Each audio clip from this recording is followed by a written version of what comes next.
দলীয় জোট নেতৃবৃন্দ, আমি আপনাদেরকে একটাই কথা বলতে চাইছি, আপনারা অনেক অদূরে চলে আসছেন, কিন্তু আজ 2 দিন আপনারা মনে হচ্ছে যে আপনাদের ভিতরে অনেকটা আলসি হয়ে যাচ্ছে, আন্দোলনটাকে একটু ঢিল দিয়ে ফেলছেন আমার মনে হচ্ছে। কিন্তু আপনারা এত অদূরে এত এগিয়ে আসে, জয়ের কাছাকাছি আসে ঢিল দেওয়া তো মনে হয় ঠিক হচ্ছে না।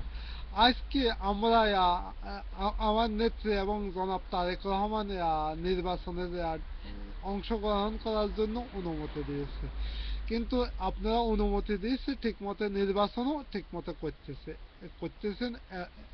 ওই সকল জায়গায় হরতাল অবরোধের আওতা বাইরে রেখে যেভাবে কর্মসূচি দিয়েছেন জনাব বরকতুল্লাহ ভুলু ভাই, তার কর্মসূচিগুলো সবকিছুই ঠিক আছে, কিন্তু এখন অনেক জায়গায় কার্যকারিতা হইতেছে, অনেক জায়গায় হইতে যাচ্ছে না।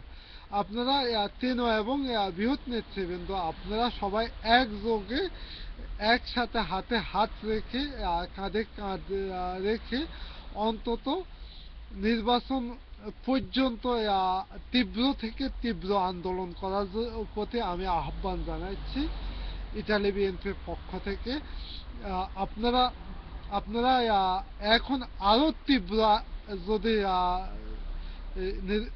আন্দোলনগুলা করেন, যেমন আমাদের অতীতে যে সকল আমাদের উপর যে সকল মানবাধিকার লঙ্ঘন করে চলেছিল বাকশালেরা, এখন বিশ্বজুড়ে প্রমাণিত হয়ে গেছে। এখন কিন্তু আপনারা আন্দোলনটাকে আরো চাঙ্গা করার জন্য আমি আহ্বান জানাচ্ছি।